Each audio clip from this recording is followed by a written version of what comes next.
amahoro y'Imana nakomeza abe kuri mwe mwese mudukurikira nkuko dora tubibabwira ngo aho muherereye hose Imana yamamare kandi yamamazwe n'ibyo yabakoreye kubwishimwe rihagije rikomeye ryinshi mugenda mugaragaza. Yego rero iri ku Ubwenge TV ngendi Emmanuel twifuje uyu munsi gukora ikiganiro dushimira Imana ariko kandi tunashimira n'abantu bene data muri iyi si duhura n'ibintu bitandukanye urya hatabaye Imana n'abantu mu by'ukuri ntabwo babasha kubivamo. N'intambara nyinshi Imana turwanirira araho ikoresha n'abantu nubwo Satani nawe mu ntambara nyinshi adushoraho akoresha abantu ariko cyane ndivugira ku bisubizo n'ibintu bigiza bituma dushima Imana bibasha guhura natwe akenshi mu by'ukuri byoherezwa n'Imana. Ibisubizo abantu muri make nifuje gushimira Imana n'abantu Emmanuel wo kuri Ubwenge TV ndimo ndashimira Imana natangiye mbereka incamake z'uburwayi bukomeye umwana wacu mu rugo yagize arwara ikintu tutamenya ngo cyaje gite yatangiye ababara. Wowe ugeze kuri channel yacu aribwo bwa mbere twagikubwiye ko ari Ubwenge TV ariko kandi ukore subscribe ukore share like comment tujye tubana mu buryo bukoroheye ubone notification z'ibiganiro dushyizeho utiri bujya gushakisha.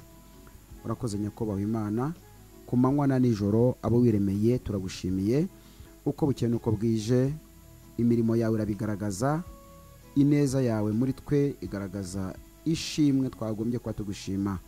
Aka kanyu bane natwe muri ibiganiro bigufi cyane bigizwe no kugushimira ndetse no gushimira abo waremye ngabo bana natwe kandi dufashanye n'abadukurikiye mu izina rya Kristo Yesu yakoze amen. Umwana yarwaye atangira babara nuko yafashwe ko yabaye nkaho atangira kubabara ndetse ngewe ngira ngo baramuvunnye. Bavandimwe musenga, bavandimwe mujya kuraguza, bavandimwe mujya gushaka izindi mbaraga ahandi hantu mvuze ibyiciro bitandukanye mwese birabareba kubaha Imana no kuyihamagara no kuyiyambaza mu gihe ibintu bikomeye. Uburwayi buza bwiyoberanyije bukaza nk'ubwo kwa muganga bukaza nk'ubw'inshinge bukaza nk'ubwahabwa ibinini ariko mu by'ukuri mwiyambaza Imana izajya babaha amakuru mwiyambaza Imana izajya basobanurira hano yo hataba ukuboko kw'Imana rwose. Abahanuzi batandukanye bari bagiye batubwira ibintu bikomeye aho baherereye byabaye ngombwa twiyambaza ingingo aritikire y'amasengesho twagiye mu bitaro bine dushimira abaganga ba Kacyiru, dushimira abaganga ba Kibagabaga, dushimira abaganga ba Muhima bo ku Muhima, dushimira abaganga ba Sehashika, aho hose twarahagiye dutinda ku Muhima, dutinda Sehashika, ndetse twagiye inshuro nyinshi cyane dutindayo. Aho hose mu by'ukuri tuvugisha ukuri, ubushobozi bwose waba ufite hari n'igihe bishobora kukunanira kubukoresha kubera nta humure. Dushimira Imana itanga ihumure, ariko dushimire n'abantu yiremeye bashobora kukubwira ngo komera, bashobora kukubwira ngo humura. Ibyo byose rero ntabwo twabihisha, bifite icyo bimariye abagishaka Imana bagira ngo yagiye kure, bagira ngo yaratinze. Bifite icyo bimariye abari mu bibazo bijya gusa n'ibyo cyangwa biburushije imbaraga. Umwana yafashwe muri ubu buryo, afatwa ababara, akajya asa nkaho ahengamira uruhande rumwe. Umunsi umwe araryama ntiyabyuka, bigera nimugoroba. Uriya abana b'impanga baba bakundana, niyo yaba arembye ariyandayanda agakina na mugenzi we cyangwa n'abandi bakuru. Icyo gihe ntibyabaye, we ubwe yararyamye paka nimugoroba. Abantu ahari batabyemera, batemera gusenga, abantu batanabikunda, ahari ntibaza kuntega amatwi, banayanteze ntacyo bakuramo. Ibi ndabibwira abantu basenga Imana, bashobora kwibeshya, bakibeshya ku ndwara. Muramenye, ni mubaze Imana amakuru, mujye kwa muganga munabaze Imana amakuru, ibintu byose irabifite kandi zabibaha ku murongo. Nuko byatugendekeye rero, umwana turamujyana tumugeza kwa muganga. Uko niko yafashwe nyine, bagiye hagenda habyimba buhoro buhoro, habyimba hariya mubona hari ku mutima. Niko aba impande n'impande. Dushimira abanyamasengesho badusengeye, hari abanyamasengesho badusengeye bari hirya no hino mu gihugu. Abantu barahuruye baradusengera, iyo bana bapfukama ku kirago barahamagara Imana ko babyemera. Byatugiriye umumaro ukomeye. Twari tuzi amakuru atandukanye, tukavuza kwa muganga, ariko uruhande runini turimo dusenga Imana. Yego, shimira Imana ikomeye y'amahoro menshi. Hariya Sehashika ndagibuka nibwo nafashe amazamu, buri mugoroba nkajya njyayo gusura abariyo nyine, ariko ngafata ingamba zo gusengera umwana. Ariko nza kwibaza nsanga nabwo no kwikunda, ngasengera sare yose umwana yari arimo. Abazareba iki kiganiro barabyibuka, bazakira bari kwa muganga barita babyibuka. Nafashe gahunda kujya nsengera muri iyo sare nari ndimo, buri murwayi wese, buri gitanda cyose nkagisengera. Numva mfite kwizera, mbwira Imana ngo kiza aba bana bararibwa kimwe, hari n'abaribwaga mu buryo buremereye. Burya igihe uba ufite ikibazo ukirebaho, ariko hari abandi bagafashijwe n'inkunga yawe y'amasengesho. Ahangaha rero mboneyeho gushimira Imana ko yadufashije ikakura kwiyoberanya kwa Satani, kwiyoberanya kw'imitego y'abazima babi, ikayikura mu burwayi bw'uyu mwana ikamukiza. Aho ngaho mvuze page y'ibintu byinshi cyane ku bantu basenga Imana. Tugiriye neza rero, abahanuzi badusengeye, abakozi Imana badusengeye, korari ijwi ry'Umwami Yesu, muntu maze iraguguza niko izwi. Yego, tubashimire cyane kuko baradusuye. Birumvikana niyo korari nkora nk'umurimo w'Imana, ariko kandi banagira urukundo. Dushimire abantu batandukanye, ababosi nkorera, ngiye nababwiye ko ndi engineer, abakire nkorera bagiye bamba hafi mu buryo bukomeye.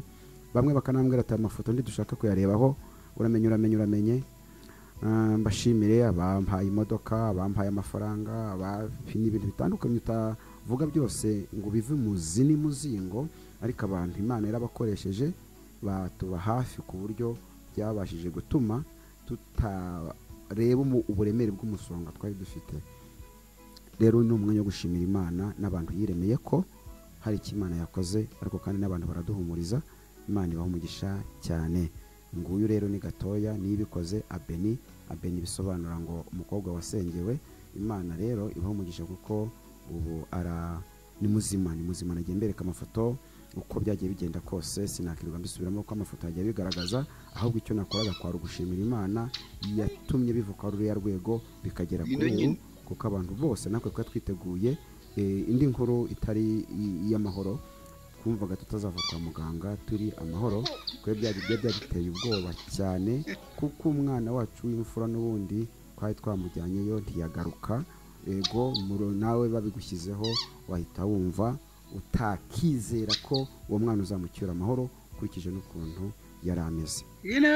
ngaho rero amahoro y'Imana nabikomeza bikuri mwe kandi mukomeze mudukunde tuzafashanya niyo byarebwa n'abantu 2 cyangwa 5 twababwiye ko intego yacu ntabwo ari views ntabwo ariyo siyo papasi yacu niyo kwamamaza ubwami bw'Imana kuko umuntu umwe cyangwa 2 barahagije ntabwo imyaka 5 izashira tutarabona umuntu umwe uhindurwa n'ibyo tuvuga cyangwa dukorera kuri YouTube yacu kuri Kundubwenge TV na Yesu yavuye mu ijuru azanywe n'umuntu umwe wenyine Kundubwenge TV rero niyo hashira imyaka 10 tukabona umuntu umwe gusa uhindurwa n'ibyo twakoze twaba turi mu kazi Imana ibamugisha cyane rero twifuje gushimira Imana ko Imana yahabaye Imana yakoze imirimo ikomeye tutatekerezaga Imana yakoze ibirenze ibyo twayisabaga Imana ifite ubushobozi bwo kugarura ubuzima bwari bugiye Imana ifite ubushobozi bwo gukinga gereza zazifunguwe Imana ifite ubushobozi bwo gukinga imanza zaziguhagurukiye Imana ifite ubushobozi bwo gukinga